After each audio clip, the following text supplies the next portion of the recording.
Hi everyone, this is Karen here from Midlife Mojo, and today we're going to talk to Dr. Red here, and it's all about forgiveness and being kind to yourself. So stick around and we'll be back in a little while.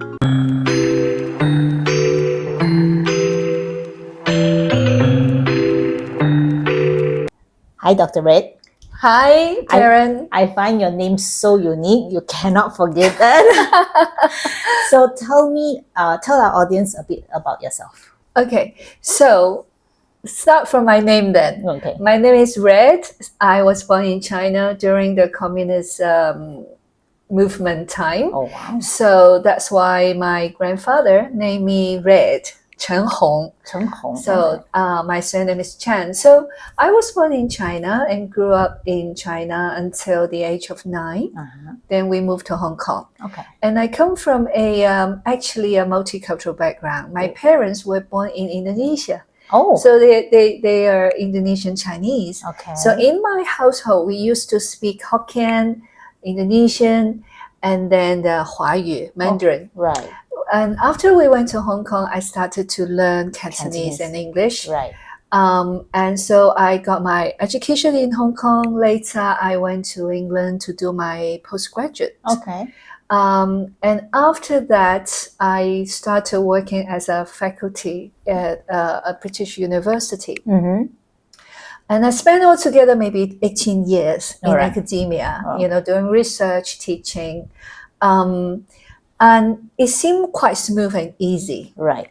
However, there was always one thing in my life that would give me problems. Right. Would you like to guess? Yeah. Relationships. Yes, relationship. In particular with my father. Okay. And that translates into relationship with men in general. Okay. So I grew up in this typical family where my father believed in education, in working hard, and so no fun, no game, no play. You're right. Okay. I mean, that's pretty typical of most Asian families. Yeah. Yes, indeed. Especially in our generation, right? Yes. And I also learned to become a filial daughter. Yeah. I did not have the chance to really pursue my own dreams. Right. So my father kind of set the agenda for me for life. What should you become academic or work in the government, so that everything will be secured. Right. However, I was kind of rebellious inside. I was longing for a life of freedom, traveling, meeting different people. Right. So finally, I found the chance to kind of rebel against him. I got this full scholarship to go to Oxford to do my doctorate.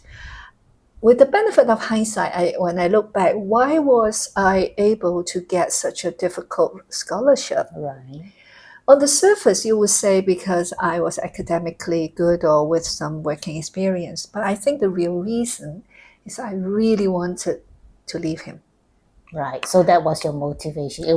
It's a way out of that being with him. That very kind of patriarchal upbringing. Yeah. And I went a long way to later come back to that. Right. To my family of origin, to somehow heal my past wounds. Right. And because also when we went to Hong Kong, my parents lost their academic credentials. Oh, okay. And then also they did not speak English. So they had to work very hard just to make ends meet. And therefore they had a lot of conflict. When a household has financial strains. Yeah, in any good circumstance. The husband and wife would always argue. Yeah. And so as a small girl, I watched my parents argue, and I had this big question in my heart, which was, why do people get married? Why does a man and a woman marry each other if they hate each other so much? Right. And then they create children. Yeah. And then they would tell the children, if it's not for your sake, I would have divorced him or her. Right. So they put the blame on the children, which is another layer of actually childhood trauma, I would say, that the children would bear the consequence of the parents' behavior or their judgment.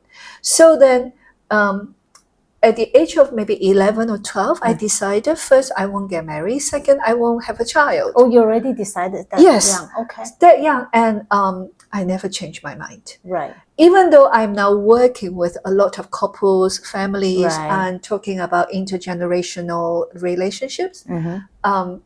is because I think I have experienced so much, so deeply in my own family. Right. Why can't couples maintain their relationship, their intimacy against all odds? You know, because life would show us all kinds of challenges, yeah. whether it is health or money, Yeah. or relationship with our extended family. True. You know, so if we had not learned how to cope with conflicts or how to express love and need, then we become so locked in our entanglement of a relationship. And I think from early on, I got so scared about that. So anyway, long story short, when I was finally free and financially independent in England, I still could not enjoy lasting is still there. relationship. Yeah. Even though I did not want to get married, I still had problems, you know, with intimate relationships. So I started learning about psychology, counseling, and spiritual practice. And very luckily, one summer, I decided to go back to Hong Kong, and I took a class with my mother. Okay. And it's those personal growth class. And so I used to say, you know, guess why my mother and I have come to this class? Because we have a common enemy. Oh, okay. Who is that? Oh my goodness. Okay. So I would call my father the common enemy. Yeah, the enemy, the biggest obstacle in my life. It was so bad. Oh goodness. I was very judgmental, and also I was very sensitive, and because my father's personality and mine is just so different. So we see the world, we see problems, we see dreams so differently. True. Years later, when I started to learn about my inner self, like working with my inner child, I finally got to understand my father from a more fair manner. I let go of my expectations of him. I let go of my judgment of him, how he treated my mother. I try to see him in his own light.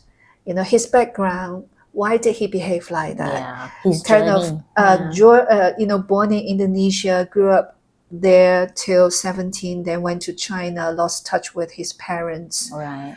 And then went through the whole Cultural Revolution, a lot of very traumatic suffering. Yeah.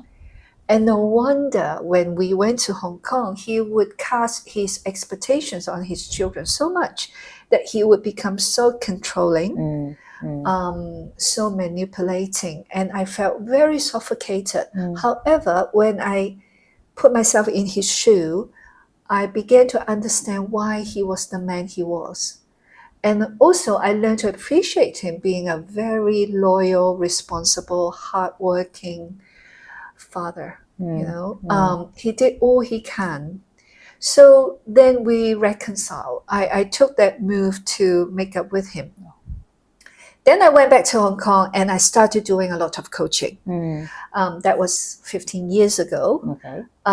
Then about 8 years ago, I changed my career entirely. Okay. I became a full-time coach. So your just for audience sake, you are actually a coach on relationship, am I right to say Yes, that? I focus on relationship, family relationship, couple relationship. Okay. And most of my clients are actually female women. Yeah.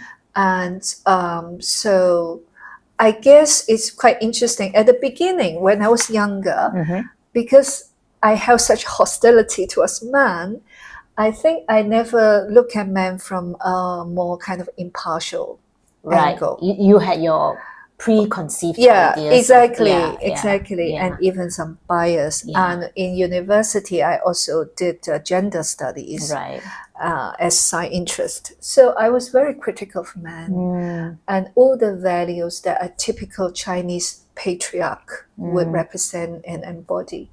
But also now, after years of working as a life coach, especially working with women and their spouse, or their son, or their father. And I also have a brother who I'm very close with. Ever since he became a husband and a father, I totally understand how hard it is to be a man. Yeah. They have their challenges and Absolutely. societal pressures. Having to hold up the whole family, have to provide. Correct. So they have their hardship and also have their pain points. But they don't necessarily, like women, complain about it, or also they don't like to talk about their emotions. No, men generally they don't. And that's also, I think, one reason why relationship became very difficult when we hit midlife. When we came to the stage where children are grown up, we are coming into this empty nest period. And also when men retire, they have kind of lost their major sense of identity as the breadwinner. When they no longer have steady income, somehow that really hits their esteem. Their manhood have their manhood, their self-esteem would be challenged. And that, if not taken care of, would translate into conflicts with the wife. That's really, really fascinating. I think going back to midlife women, where generally our audience is all about, there is that sense as we get into that in your 40s, which is not only the biological changes that we are all going through, but a lot of women have this sense of, who am I? What am I doing here now? And how can, and because we would have given so much, whether it's to our career or to our family. And as you said, the children will have left home. Suddenly you don't feel needed anymore. Or the feeling that you have to take care of elderly parents. These are also all the pressures that we go through. But of course, the relationship with a couple as well is that men, if the men in their 50s, they're still viral, they're still still able to work and all that. So the stages between the woman and man have differed in this, especially biologically, right? So how do we address this? I think this is a very important question for women when we came to this kind of mid-course of our life, where our roles as a mother, as a wife, as a daughter, would be really challenged, because we have become so used to our roles. In the Chinese traditional family, we kind of girls are brought up to play the roles very well, to be filial daughter, to be a loyal wife, competent, a good caregiver, and still look good. That 24 hours you have to perform. There was this celebrity in Hong Kong who once shared that her husband never saw her without makeup. She would go to bed after him and get up before him. So he would always see her in the perfect appearance. Is that sustainable though? They are still together, and I find it just so overwhelming. Now, as a woman, we do so much in the household. From early morning, you get up, you make breakfast, you send the kids to school, and then you do the house chores, you go to the market, you prepare the meals. And then when children come home, you give them tea, and then you have to watch them on doing their homework. This is very typical. Then you make dinner, and then they go to sleep. You have to iron the clothes, whatever. So when we have done that for years, that our routine, our brain in particular, our neural pathway is such that you just do. Task. You always have a long list of tasks to accomplish. And you become so robotic, mechanical. You always think about others. because you care about others, your children, your family, right? And you have very little room for your own. Until one day the children are no longer there to take care for. And then you just feel, how do I spend my time? I have too much time. I don't know what to do. So if you're like that, I would say, firstly, appreciate the fact that you have come to a time where you can perhaps put a lighter weight on your roles as a mother, as a wife, as a daughter, and put more weight on yourself as your own kind of person, you know? I love that you say that. And that's something that that I preach a lot with our community, because you have given and the way you explain it is so beautiful. I never thought about it, is that we have created a task-based kind of brain, and that we have just going going through the motion, as they say, right? Yes. And then we forget to take a breather and say, oh, now I don't need to run around for the children. Take a breath. Enjoy the moment. Yes. If you don't have to take care of the children, maybe it's time to take care of yourself. Exactly. Right? So do something that will please yourself. Say, hang out with your friends. Exactly. Play golf or whatever. Right? Go for a movie, or even drink tea in silence. Yeah. You know? That's calming. Yeah, calming, or some people like gardening, some people like hiking. Yeah. Just do something that please yourself. Exactly. And let your body relax. And do not try to fill up every hour with something to do. I think that is a challenge in itself, because again, I bring this up as someone who's 56, and I know when I was growing up as a child, as you would understand, your parents, the idea of being idle equates to laziness. Yes. Right? Indeed. And so I don't know how to relax. I really don't know.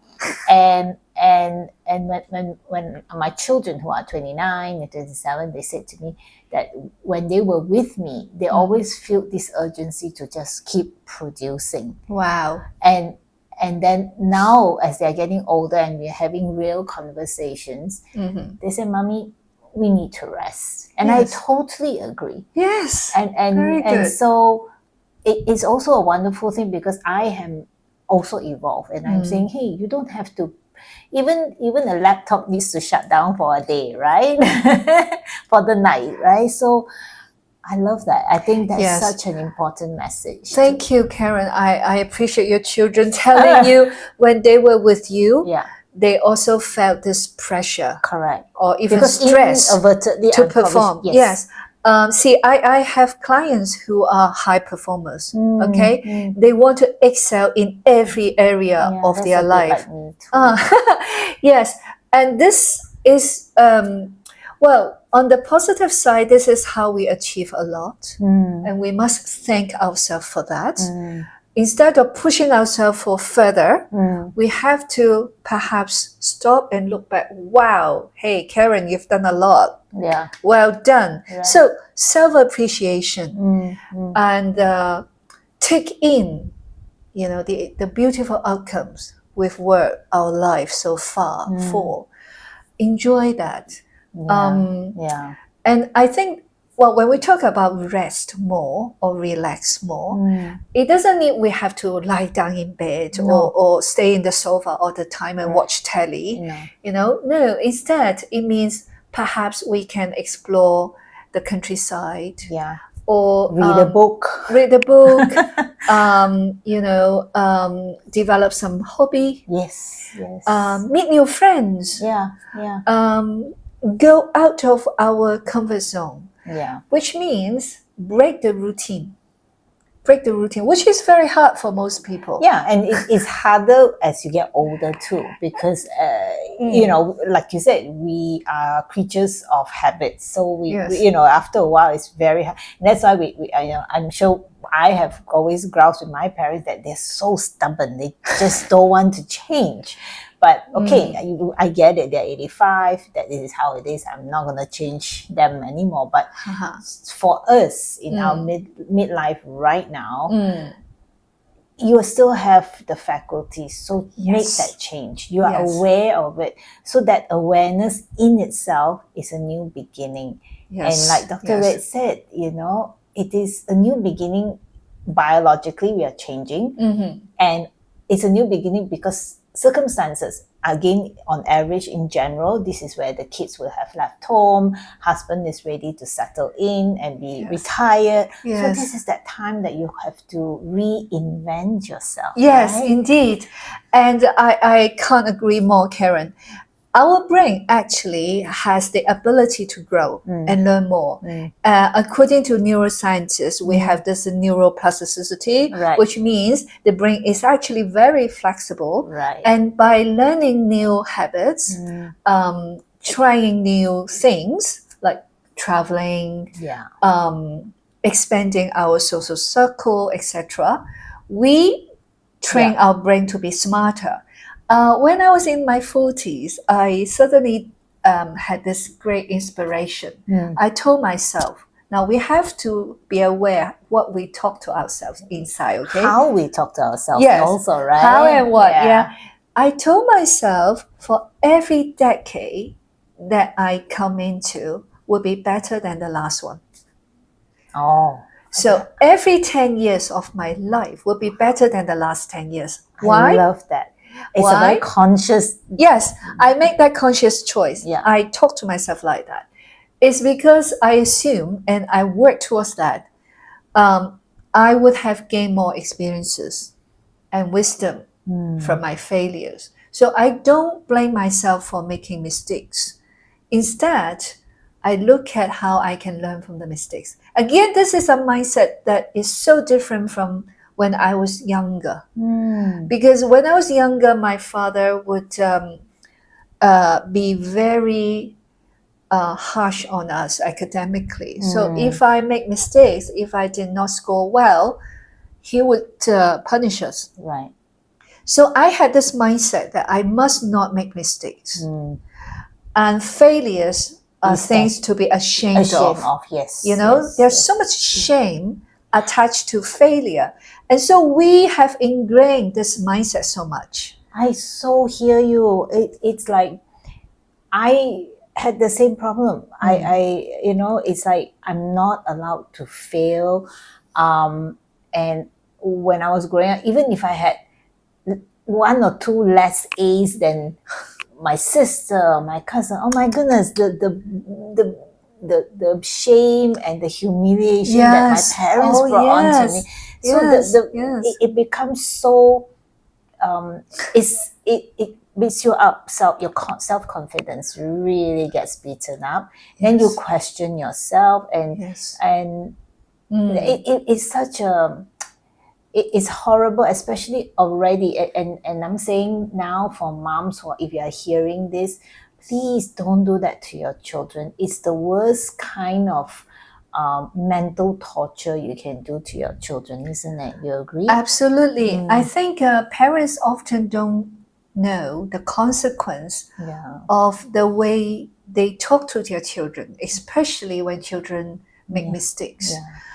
Now, out of very good intention, parents would use strong language to remind their kids not to make the same mistakes again. But such strong language, as Karen said, would leave such a shadow on our self-esteem that we would become the judge on ourselves. We develop this internal judge, critic, who is always watching us. Why do you say that? Why didn't you behave better? You should have done this, you should have done that. So we internalize our parents' language inside until one day becomes when we are parents, then we reproduce the same style of nurturing to our children. So generations onwards, we are seeing men and women from Chinese background who are always thinking, I am not good enough. Okay, I am so bad. I haven't earned enough money. I'm not successful. I'm not influential, I'm not good enough. We just have really so much self-criticism. Yeah. We're not very kind to ourselves. No, really. and that's why we can't be that kind to our children or our partner Yeah. or our parents. So learning through compassion is to learn acceptance, to learn that we are not perfect, but to appreciate we have tried our best. You know what? When we focus on what we have done well, we would be more able to correct our mistakes. The opposite is when we focus on our mistakes and we feel so ashamed, the next thing we do is conceal it, hide it, lie about it. So when we are adults, for example, if we are working, in the job space, we make mistakes. We try to hide it from our boss, from our colleagues, and then in relationship, if we have made mistakes, we don't want our partner to know. We are so afraid of judgment, humiliation, because there is this subconscious mind thinking, if I am accused by someone I love, that means that person will not love me anymore. So we equate conditional love. We equate punishment or judgment with loss of love. And if we don't get love from the people we want, like parents or spouse or children, then we feel what? We feel we are useless. That we feel very lonely. We feel we are nobody. Oh, goodness. So I think today's conversation, maybe we really want to bring out one singular message, which is self-love, self-compassion, especially for women in their midlife. It is really time for us to truly look at how much we do love ourselves, or how much we have not learned to love ourselves. Yeah, it is the golden time, actually. It is. And in saying that, so this is the part 1 of our screening today, but please follow us. All the description of Dr. Red and her handles, her social media, and how to contact her for her services is there. But we'll continue with next week, and please follow and subscribe to Midlife Mojo. Until next week. Bye.